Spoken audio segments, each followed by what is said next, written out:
Okay, so this isn't going to be your typical explainer. I want you to think of this more as an urgent briefing, a public service announcement, really. We're going to dive into a deep analysis of historical cycles, and all the information points to something huge, a major turning point for our world. And it's all centered on this year, right now, 2026. So let me ask you something. Does it feel like the world is on a knife's edge? I mean, really, if you're looking around and you're getting this sense of anxiety, right? This feeling that everything is unstable, like it's all speeding towards some kind of breaking point, well, you are not alone. And what's wild is that feeling, it's not just in our heads. The data actually suggests it's part of a predictable, almost clockwork-like pattern in history. So that brings us to this big idea: history's hidden rhythm. The question is, are there patterns to all this chaos we're seeing? I mean, what if history isn't just one random thing after another? What if there's a hidden rhythm to it all? We're going to dig into a theory that's pretty fascinating. It suggests history moves in seasons, just like a year. A cycle of growth, then rebellion, then decay, and finally, rebirth. Okay, so this cycle has a name. It's called the saculum, and it's basically an 80 to 100-year cycle, about the length of a long human life. And it's broken down into 4 parts, 4 turnings.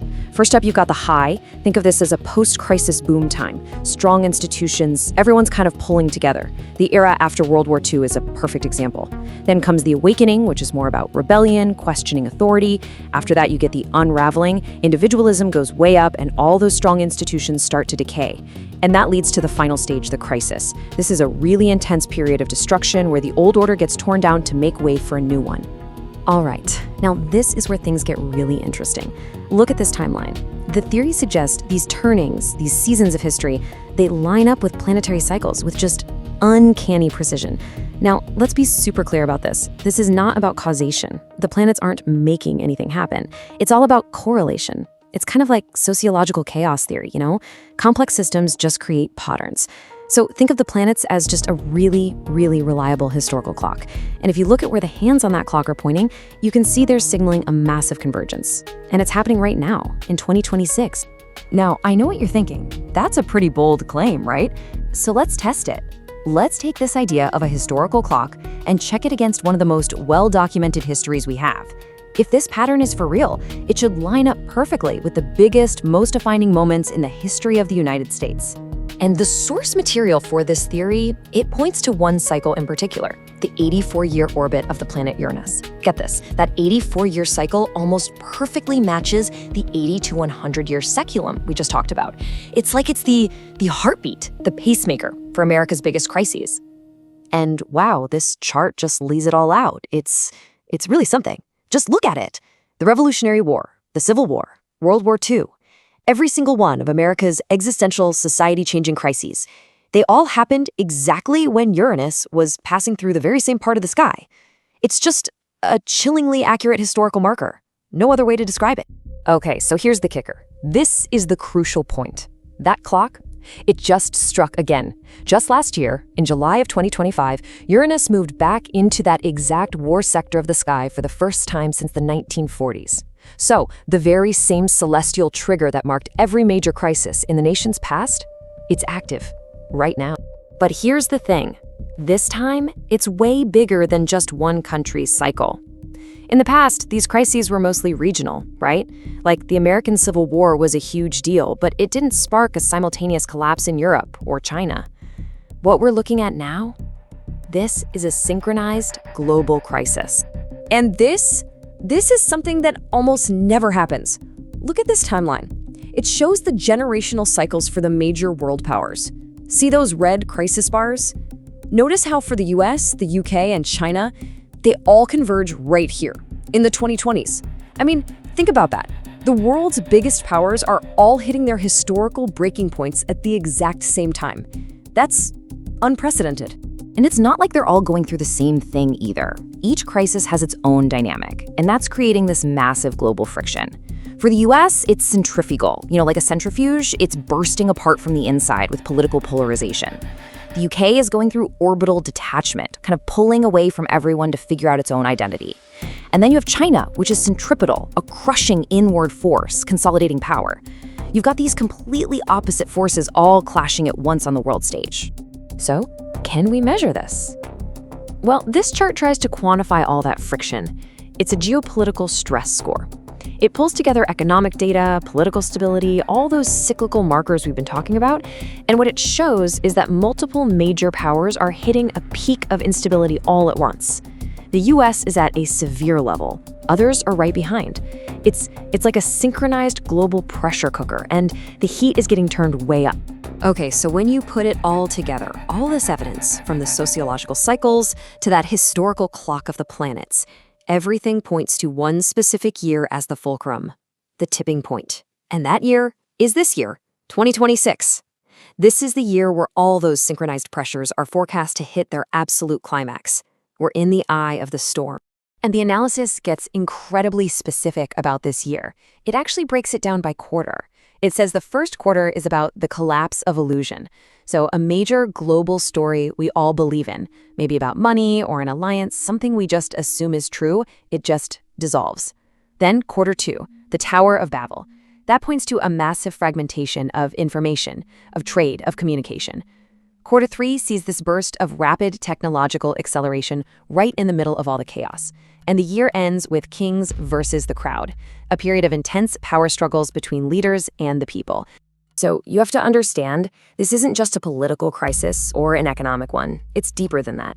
This image here captures it perfectly. It's an elemental shift.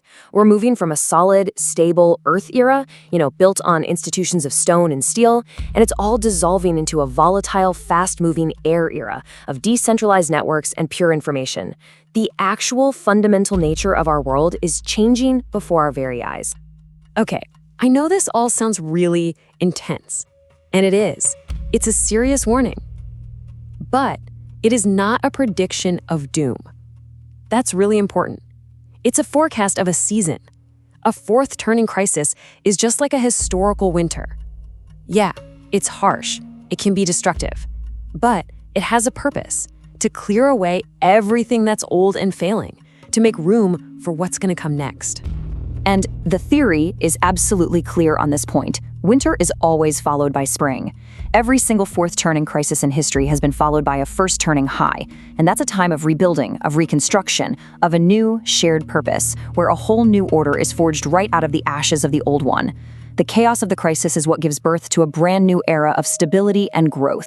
So you see, the cycle itself isn't the real threat. It's the challenge. These moments in history, this is when the whole deck gets cleared. Old institutions crumble, old ways of thinking die off.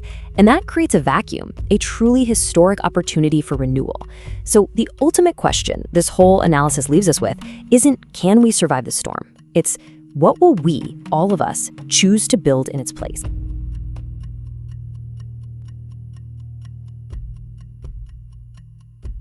Welcome back to the Deep Dive. Today, we are looking at a massive stack of source material articles, forecasts, some really rigorous historical analysis, and we're putting it all together to form a very specific kind of warning. It's true. This isn't your typical forecast based on, polls or economic data. Not at all. It's based on this view of history as a rhythmic cycle, almost like a celestial clockwork that times these huge geopolitical shifts. Exactly. And the main document we're working from, which was actually finished right at the end of 2025, lays out this incredibly granular, high-stress forecast for the immediate future. We're talking early 2026 and then all the way through 2030. And the authors, they're very clear about their intent. They frame it as a public service warning. They're basically charting the course through what they see as an inevitable synchronized global climax. That phrase, synchronized global climax, that's really the key here, isn't it? It is. It's the critical takeaway. What makes these sources so unique is that they synthesize two historically predictive disciplines. First, you have the Strauss-Howe generational theory, which maps our social pulse in these 80-year rhythms. Right. And then they combine it with mundane astrology. But we have to be really clear, this is not the kind of astrology you read in the back of a magazine. No, we're talking about something much more rigorous. Infinitely more. It specifically uses the Fagan-Bradley sidereal zodiac, which is a fixed measurement system. It's rooted in observable stars, not seasonal shifts like the popular system. It's mathematical. Okay, we need to jump on that right away, the astrological framework. Because I know some listeners will hear that word and immediately think we're, reading tea leaves. Right. So give us the analytical context here. What role does this play in a serious analysis? It's a fundamental point. And it's essential to understand that astrology in this context, what we call mundane astrology, the study of world events, it operates more like a sociological chaos theory. It is strictly correlational, not causal. That's the most important distinction. So it's not saying planet X causes a war. Absolutely not. It doesn't tell us what decision a leader will make or, which specific bank is going to fail.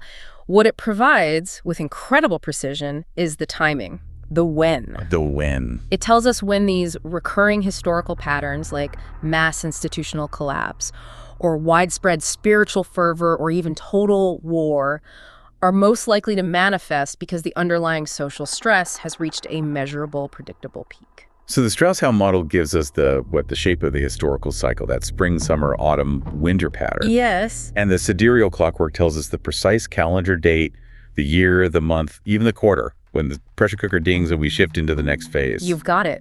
Precisely. And our mission today, using this combined framework, is to translate those correlation points into a granular strategic roadmap. We're looking at early 2026 all the way through 2030, detailing the likely, and I have to say, highly volatile trajectory of this crisis climax.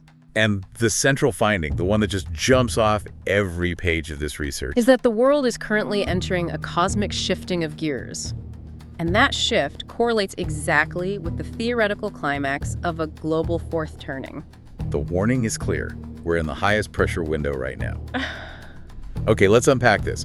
We have to start with the sociological side of the framework. Right. So the foundation for all of this is the Strauss-Howe theory.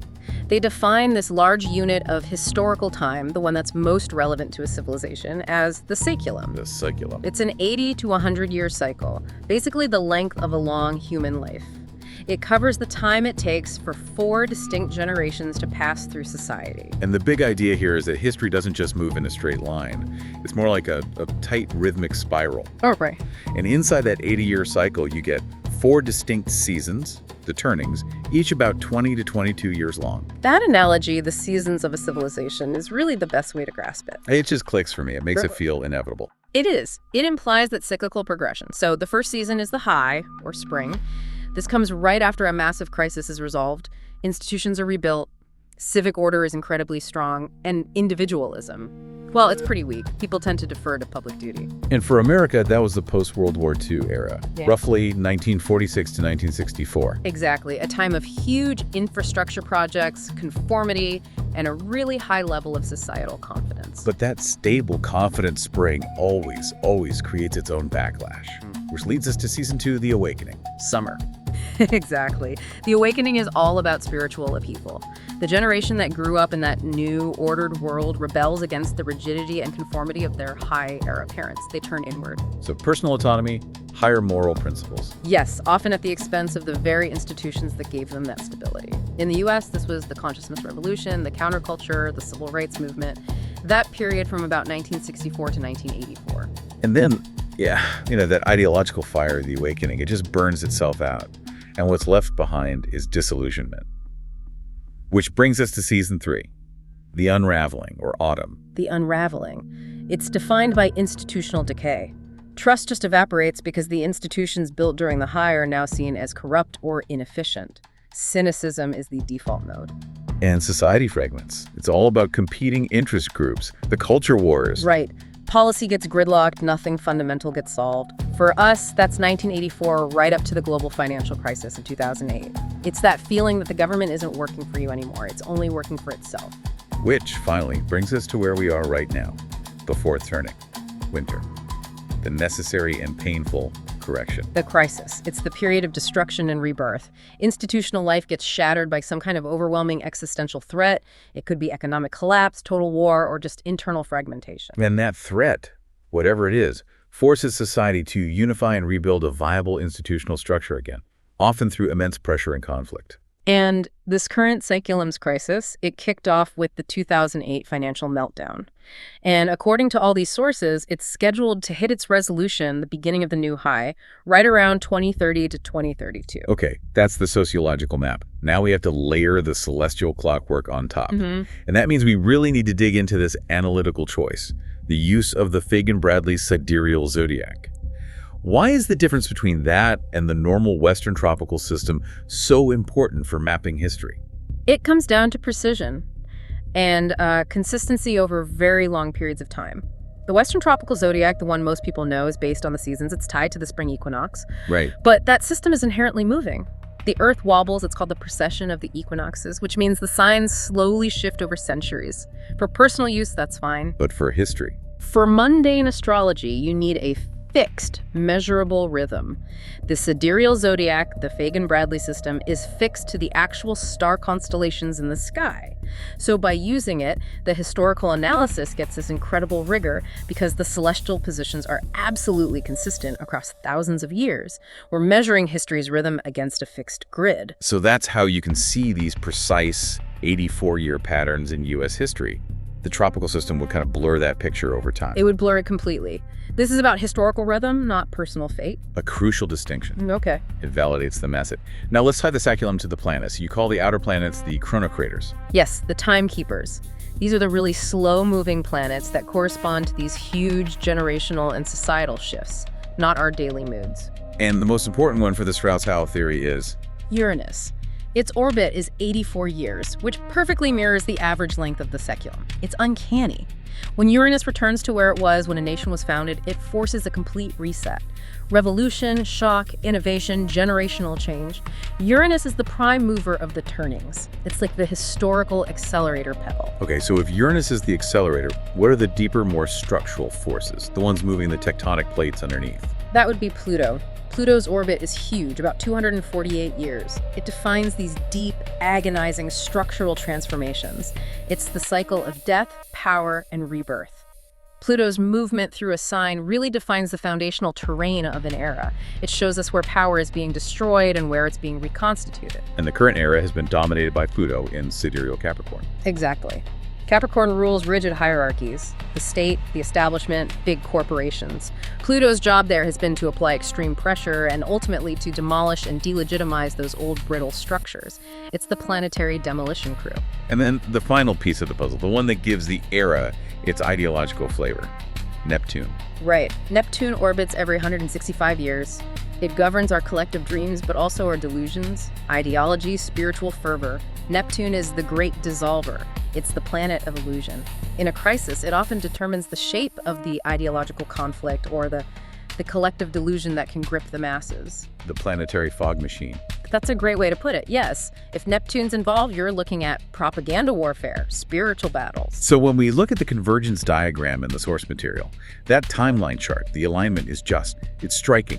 The entire crisis turning we're in, starting after 2008, has been defined by Pluto just tearing down the establishment in Capricorn. And that diagram confirms it. It shows that the theoretical climax point, the moment the sociological pressure peaks and the old structure shatters, is centered precisely on the year 2026.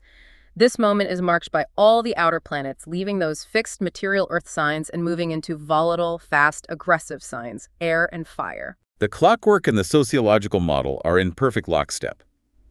The alert is now. The alert is now. This idea of synchronization is one of the most critical parts of this whole deep dive. You mentioned earlier that historical fourth turnings, like the U.S. Civil War, were devastating, but they were pretty much contained to one part of the world. Right. The U.S. Civil War didn't trigger a collapse in China.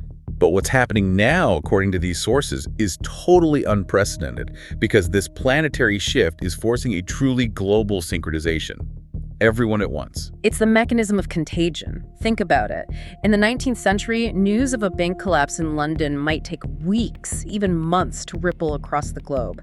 That limited the synchronization. But today? Today, it's instantaneous. Economic, digital, political networks are total and immediate, and the planetary alignment reflects this new hyperconnectivity. So this period between late 2025 and early 2026, it sees this rare movement, an ingress you called it, of all three chronocraters, Pluto, Uranus, and Neptune. all three moving into these volatile, outward-focused masculine signs, air and fire.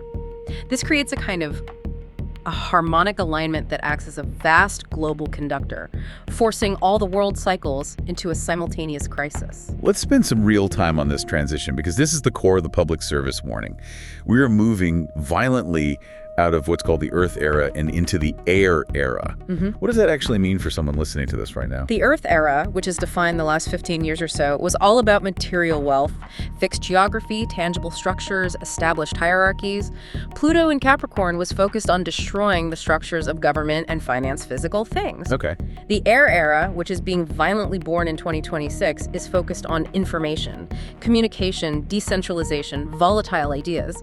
If the crisis of the Earth era was about real estate bubbles and bank collapses, the crisis of the Air era will be about digital fragmentation, currency wars, and ideological battles fought through networks. Faster. Much faster, less predictable, and far more systemic.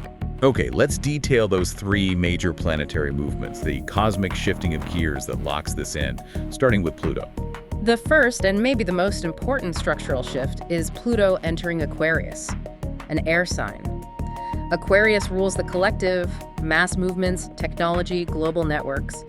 This signals a fundamental structural transformation in how power is exercised over and by the collective. So Pluto in Aquarius means this permanent existential shift of power onto digital platforms. It does. We are talking about massive technological disruptions, the rise of AI, biotech, space infrastructure, things that will simultaneously transform what it means to be human and also act as new tools for social control and collective organization.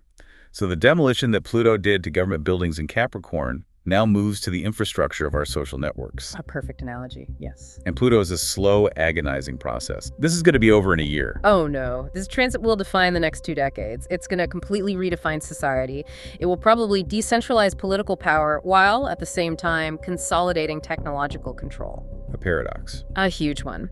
The tension of the Air era will be between radical personal freedom, which is the Aquarian ideal, and the absolute digital surveillance that Pluto's demand for control will require to maintain order. Okay, second big shift. Uranus enters Gemini, another air sign. Right. And Uranus is always the sudden shock, the lightning bolt. Gemini rules communication, local trade, borders, transportation. So Uranus here predicts revolutionary and shocking upheaval in all those areas. So think, old trade deals just shattering overnight. Yes. Or borders becoming completely porous or suddenly hyper-militarized. And most critically, extreme volatility and fragmentation in communication. The sources literally use a Tower of Babel metaphor. Meaning information integrity just completely breaks down. Completely, fueling regionalism, internal schisms. Everyone has their own truth, and no one can agree on a shared reality. And finally, the third shift. Neptune enters Aries, a fire sign. And Aries is the first sign of the zodiac, self, war, pure assertion. This is probably the most combustible of the three. Neptune, the great dissolver, entering martial Aries. It's a potent combination.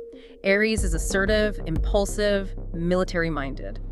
This points to the dissolution of national boundaries through assertive action. So military campaigns, proxy wars. Exactly. And a really strong ideological, or you could say spiritual warfare component defining the conflict. Boundaries and reality itself are dissolved through direct kinetic action. So if Pluto sets the new structure and Uranus provides the shock. Neptune in Aries supplies the evangelical fervor, the righteous belief that justifies the violence and dissolution. And looking at that geopolitical stress matrix from the sources, this celestial alignment confirms the synchronization. 2026 is the year of highest stress, highest intensity for almost every major nation they analyzed. China, Russia, Germany, the US, all at the same time. This is the definitive evidence. The harmonic alignment acts like a conductive wire. A crisis in one region, let's say a banking collapse in the US driven by Uranus and Gemini, is instantly transmitted through digital networks, Pluto and Aquarius, to everyone else. Which leads us right back to that core conclusion. This isn't a series of isolated regional conflicts. No. It's a systemic, synchronized global crisis. The world system is fundamentally interconnected now, and the celestial clockwork confirms that all the major components are hitting their structural failure point at exactly the same time. So the warning isn't that a crisis is coming. The warning is that this crisis will be impossible to contain. Impossible. Okay, so since the Strauss-Howe theory really grew out of American history, let's start there. The U.S. is called the astrological pacemaker of the globe in this analysis. And the precision of this whole forecast really hinges on correcting the U.S. national chart. It does. This is a technical adjustment, but it's critical. The sources call it the rectification revelation. The traditional U.S. chart that people often use has a Sagittarius rising. That suggests a kind of jovial, expansive, optimistic national identity. Manifest destiny. Exactly. But when you apply the rigorous fixed star Fagan-Bradley sidereal zodiac analysis, the chart rectifies to a Scorpio ascendant, specifically around 20 degrees of sidereal Scorpio. And that is a fundamental identity shift. For listeners who aren't deep into this, the ascendant defines the nation's public face, its self-image, its physical body in a way. So why is going from Sagittarius optimism and expansion to Scorpio intensity and crisis such a catastrophic change? It completely rewrites the national destiny. Scorpio is the archetype of regeneration through crisis, through death and transformation. A nation with a Scorpio ascendant is defined by its ability to survive existential threats. But, and this is the key, it only evolves when its previous form is violently destroyed. Wow. So the U.S., with this signature, is fundamentally designed to go through fourth turnings. It must die to its old form to be reborn. Conflict is literally built into its identity. And this is reinforced by, what was it, the position of Mars? Yes. The ruler of the chart, Mars, is placed at 28 degrees of sidereal Taurus, which is in the 7th house, the house of open enemies and treaties. So the U.S. identity is constantly being forged and defined by military interventionism, by conflict, by the breakdown of alliances. The character of the nation requires crisis to sustain itself. Which brings us to the core warning, the war clock signature. You mentioned that 84-year Uranus cycle.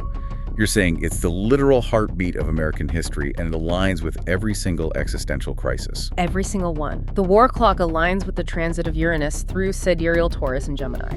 Let's walk through them. Please. The Revolutionary War, starting in 1775, happened during a major Uranus transit into this exact zone. That was the revolutionary break from the old structure. Okay. The Civil War, starting in 1861, was the most precise echo. Uranus moved to about 16 degrees of sidereal Taurus, which is the exact degree of the U.S. natal Uranus in its birth chart. So the Civil War began on the nation's Uranus return. Exactly. A moment of complete cyclical reset and violent internal conflict.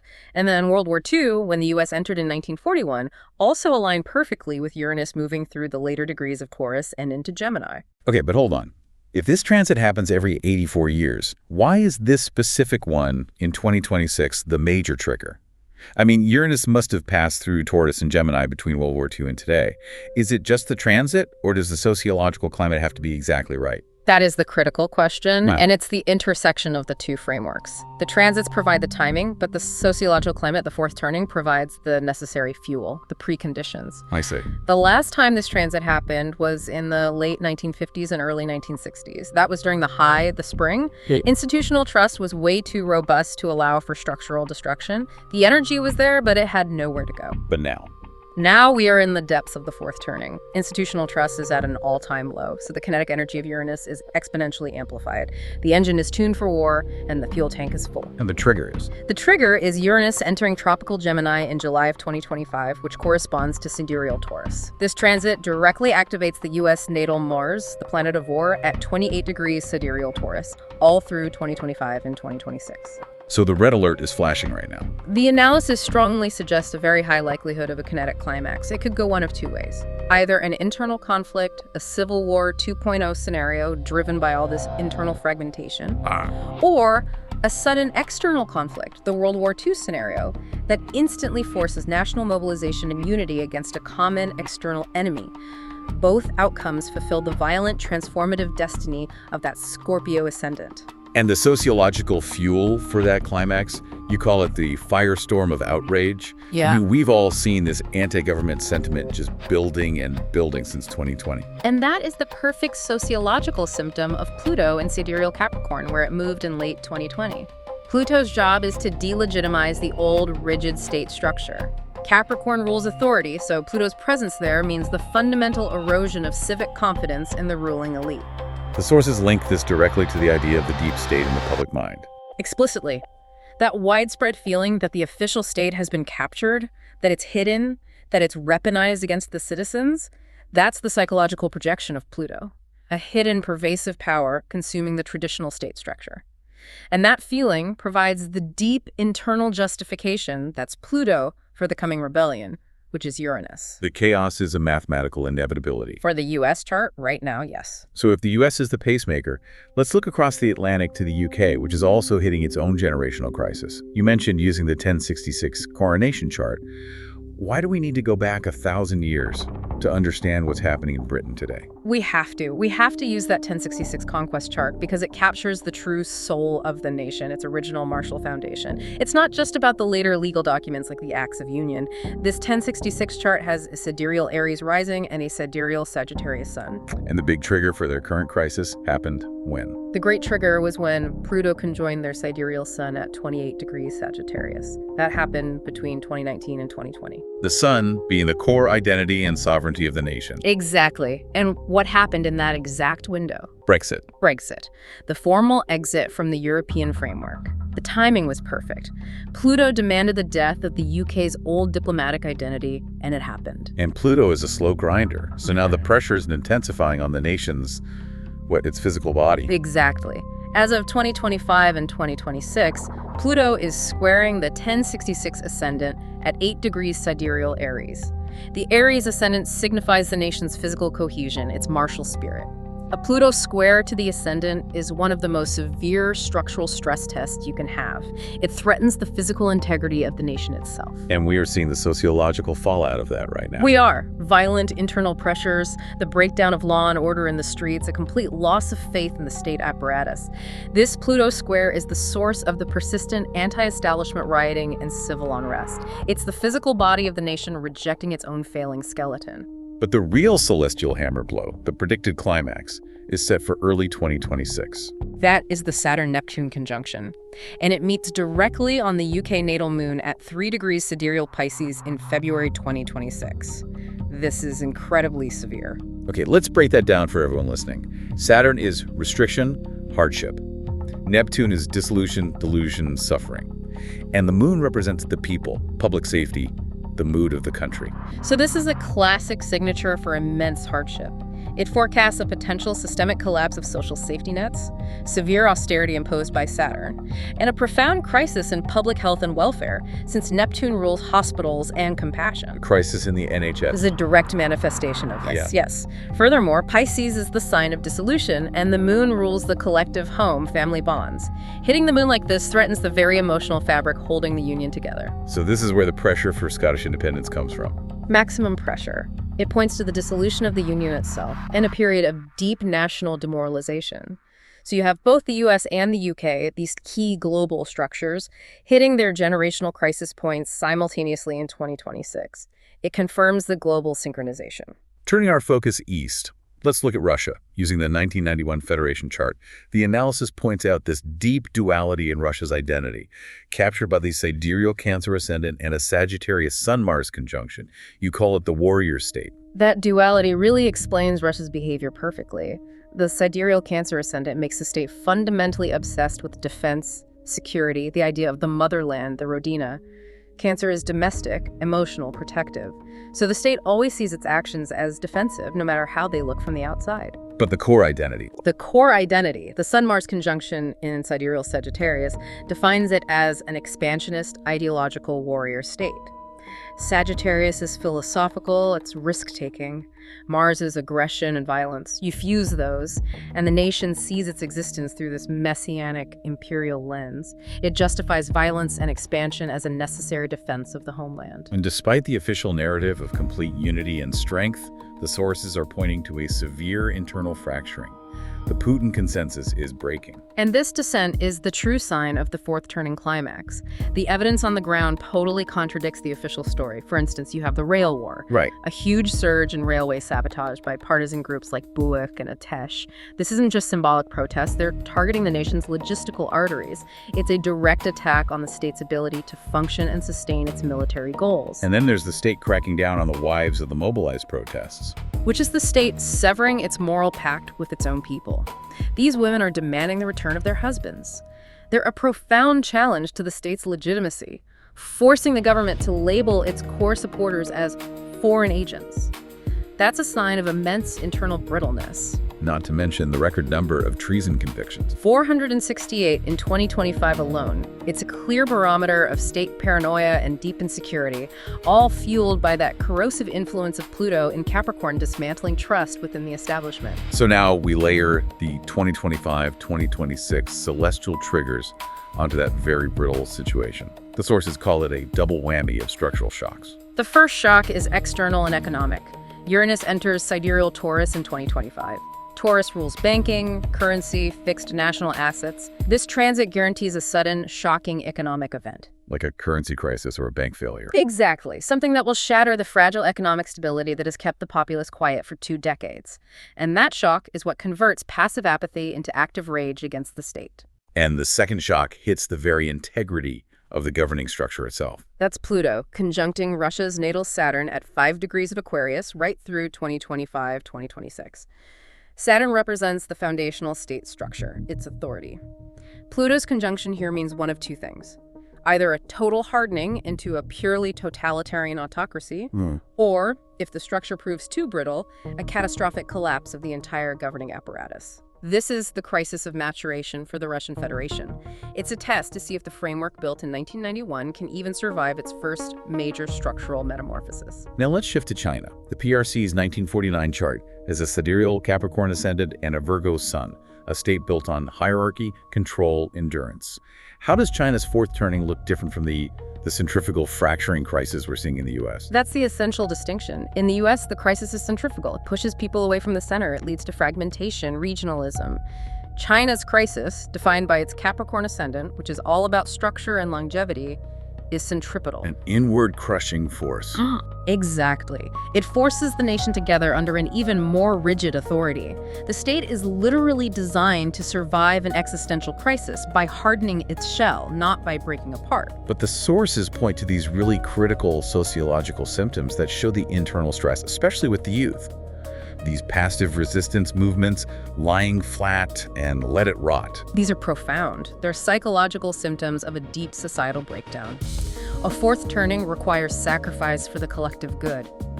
But when the state breaks its promise of ever-increasing wealth, the economic carrot, the rational response of the younger generation facing over 20% unemployment, is to refuse the stick of state duty. You just withdraw. They passively withdraw. They refuse to participate in the national engine. This exhaustion creates a profound youth void at the exact moment the nation requires maximum sacrifice from them. And the astrological climax for China focuses on Pluto's movement right on the PRC's foundational degrees, reflecting that structural hardening. Yes. The 2025-2026 climax sees Pluto in sidereal Capricorn crossing the PRC's natal ascendant at 5 degrees Capricorn. Pluto crossing the ascendant demands an existential metamorphosis. The physical body and the public face of the state must change. And given Pluto's association with absolute power and destruction, it points to maximum danger.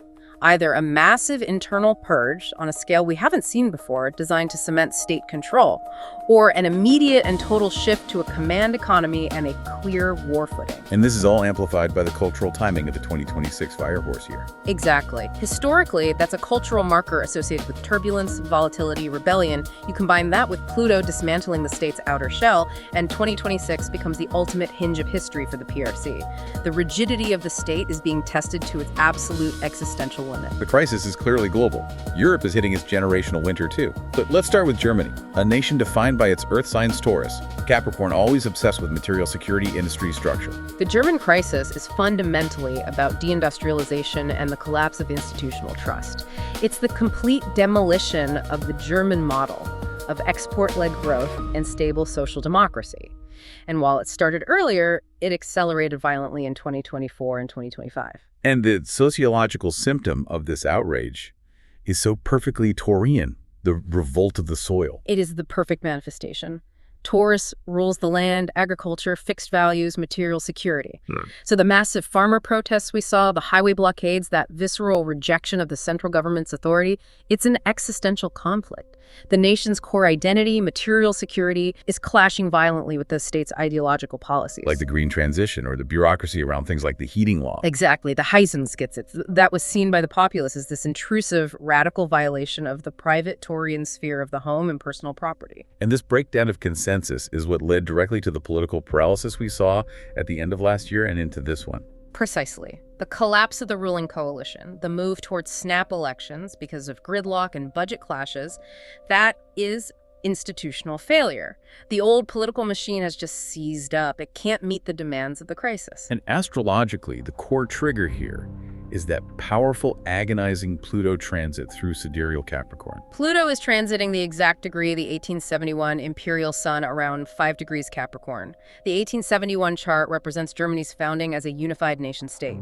So this transit is forcing Germany to confront its deepest identity crises. Issues of sovereignty, the role of the military, the Zeitenwende, the legacy of imperial power. So while the economy is undergoing this systemic demolition, Pluto is forcing this confrontation with history itself. It is. This isn't a slow, gentle decline. It's a forced Plutonian reckoning that's necessary to clear the physical, industrial ground for whatever new economy comes next. Germany has to rebuild its entire civic and industrial identity from the ashes. Let's move south to France. The focus there is on the Fifth Republic's 1958 chart. France has a history of sharp constitutional rupture, not slow adaptation. And the sources suggest we are literally watching the death of a republic. That is the Gallic Winter. The Fifth Republic, built on a Virgo sun of meticulous bureaucracy and central control, is struggling under the weight of its highly volatile, intellectual, protest-prone Gemini moon populace. The institutional collapse accelerated dramatically in late 2025. And the sociological symptom of that collapse was the Blockgrundstaut insurgency. Block everything. That was the turning point. We're talking 250,000 to 300,000 demonstrators who moved beyond just symbolic protests to explicitly target and shut down the nation's logistical arteries, refineries, transport hubs, communication links. They proved they could paralyze the nation's skeleton. But the most telling sign of the climax was the shift in public rhetoric. Yes. The protest movements went from demanding withdraw the law to demanding end the regime. The target is no longer a specific policy, it's the 1958 Constitution itself. And the government basically confirmed its own paralysis. The crisis culminated in the collapse of 2 successive prime ministers in late 2025, leading to budget paralysis, a government shutdown. The rigid, hyper-centralized structure of the Fifth Republic has just seized up completely. And the celestial mechanism driving this is that Saturn-Neptune conjunction, which is hitting France's Achilles heel. The Saturn-Neptune conjunction in February 2026 is placed at 5 to 6 degrees of sidereal Pisces. This lands directly in the Fifth Republic's 12th house. And for listeners, the 12th house represents self-undoing, secret weaknesses, hidden enemies, and dissolution. So this suggests the Fifth Republic won't be reformed. It will be dissolved. Structurally dissolved. Yeah. The crisis won't be a martial revolution. It'll be a profound, debilitating loss of faith in the idea of the republic itself. A psychological and economic tidal wave, that's Neptune and Pisces, washing away the old structure, which is Saturn. This points to a period of extreme confusion and lack of leadership before a new constitutional order, the Sixth Republic, can solidify sometime around 2029. We have to touch on some other key vulnerabilities that are also hitting their climax. Let's start with Israel and its 1948 chart. The analysis focuses on the existential threat to the population itself. The primary marker there is mapped by Pluto in Aquarius, opposing Israel's natal moon in Leo. This is peaking intensely all through 2025 and 2027. The moon is the collective symbol of the people, public safety, families. And Pluto is the most intense planet, and an opposition is the most challenging aspect you can get. Exactly. So this signifies an overwhelming existential threat to the population. Mass trauma, a sustained state of siege, or external power pressures that fundamentally challenge the safety of the collective. The sheer psychological intensity of this transit suggests a demographic crisis driven by immense external pressure and a sustained, high-intensity conflict. Now to Sweden, which for so long was seen as the unassailable humanitarian superpower. It's now facing this deep structural crisis, the collapse of the Folkhemmet or people's home narrative. Sweden's fourth turning is the revelation of systemic decay, and the most visible threat is what they're calling system-threatening crime. The unprecedented rise in gang violence, shootings, explosions across 2024 and 2025. The Swedish police themselves are now identifying this organized crime as a threat to the foundational structure of the state. And the astrological explanation is Pluto in sidereal Capricorn. Right. Capricorn rules the state's skeleton, its bureaucracy. Pluto is exposing the rot and crushing the structural shell of the 1975 Constitution, revealing fundamental flaws in the welfare and security apparatus that were hidden for decades. And their historic pivot to NATO confirms the shift away from old ideals. That 2024 decision to end neutrality is a direct sociological result of the crisis. It's the collective moon, the people, the public mood trading its long-held Aquarius ideal of freedom and independence for the strict, binding security of Saturn, which is the NATO contract. They traded freedom for security out of pure necessity. And finally, Japan. Their crisis, based on the 1952 sovereignty chart, is demographic and economic, but the transits here look complex. They suggest both crisis and adaptation. Japan has a unique dynamic of forced transformation. The sources point to a surprisingly supportive transit.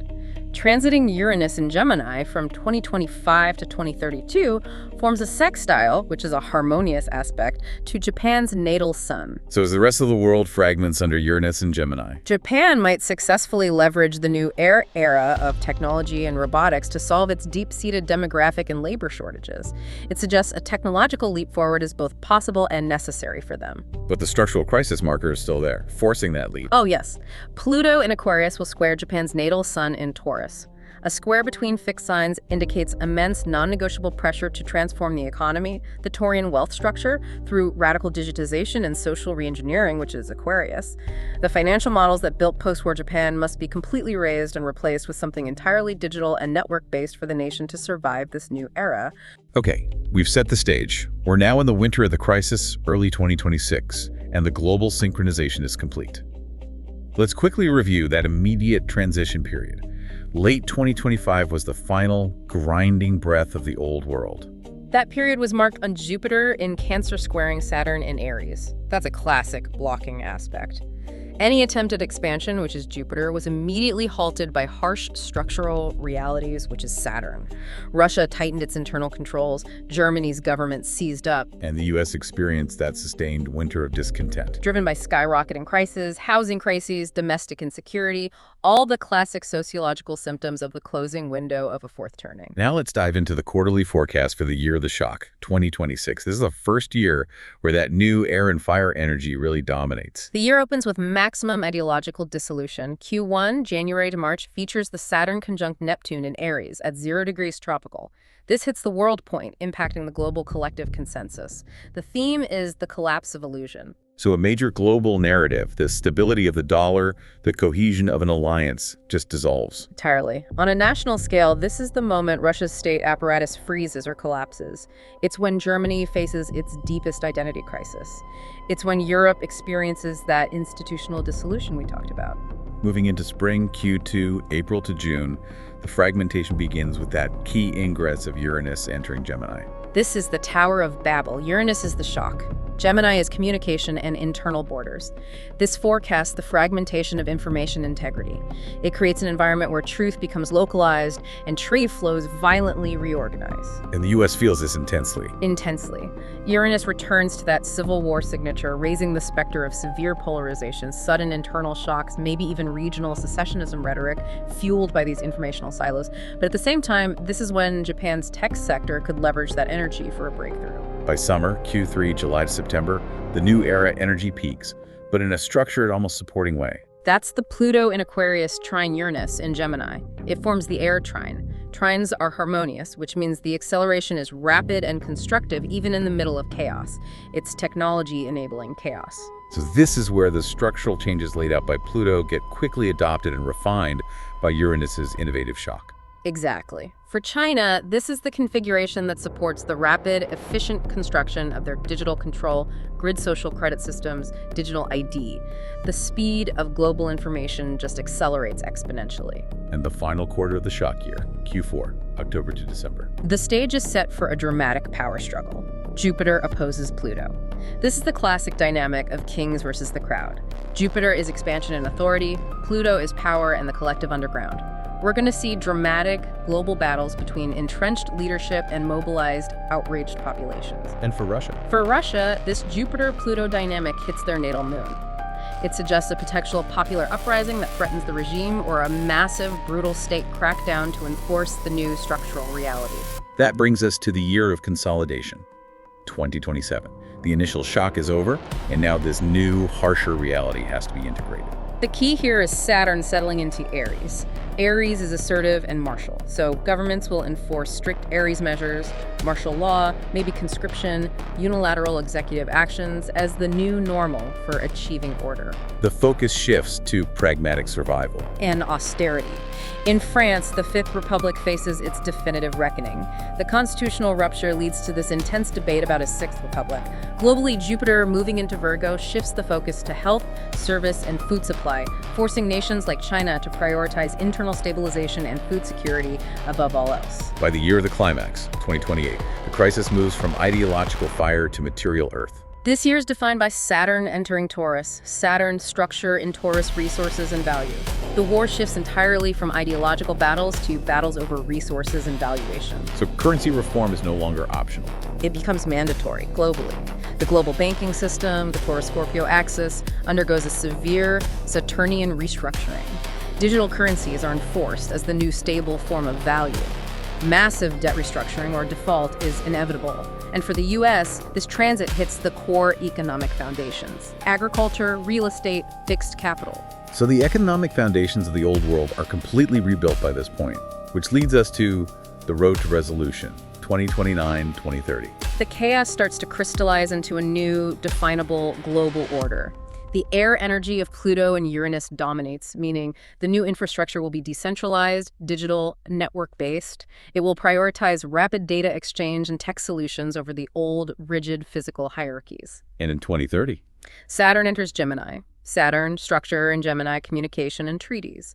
This signifies the signing of new global accords, new trade agreements, new treaties that define the parameters of the new saculum. Borders, communication standards, national identities are all legally redefined. And for the U.S., the pacemaker role finally ends as the cycle completes its arc. Yes. By 2030, the U.S.-Uranus return is complete.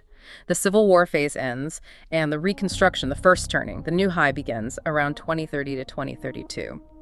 But that stability, however harsh it may be, will have been forged in the intense 3-year climax we've just mapped out. So we bring this entire deep dive full circle. The core conclusion really holds up. The fourth turning is a measurable phenomenon, and this specialized sidereal clockwork confirms the timing. It does. The period from late 2025 to 2028 is the absolute most intense climax of this global cycle. Every major nation we looked at is shedding its old institutional skins simultaneously under the pressure of these volatile astrological transits. The global system is failing all at once. And what really stands out to me is the sociological necessity this all implies. Yeah. The hyper-individualism and cynicism that defined the unraveling from the 80s to 2008. Yeah. It's just fundamentally unsustainable in the world that's coming. The new high of the 2030s will have to prioritize collective survival, civic duty, efficiency over personal freedom. It has to. That massive firestorm of outrage that we're seeing everywhere right now, in the US, Russia, Germany, it will be silenced. Not necessarily by choice, but by the sheer necessity of having to rebuild everything. The sidereal analysis confirms the inevitability of that structural change. The old way of life, economically, institutionally, energetically, is simply unsustainable under these new cosmic pressures. The only way out is through the fire. So here's the final provocative thought for you to consider as you move through this year. The combination of the generational cycle and these astrological markers suggests that this crisis is forcing a radical, decentralized, digital, and resource-focused restructuring of global power. If history always repeats the cycle, what foundational idea, what new collective duty will replace economic growth and consumption as the guiding philosophy of the new post-2032 millennial high? What will people be asked to sacrifice for? Exactly. What ideal will unify the world when all the current illusions have finally dissolved? Think about that, and we'll see you for the next deep dive.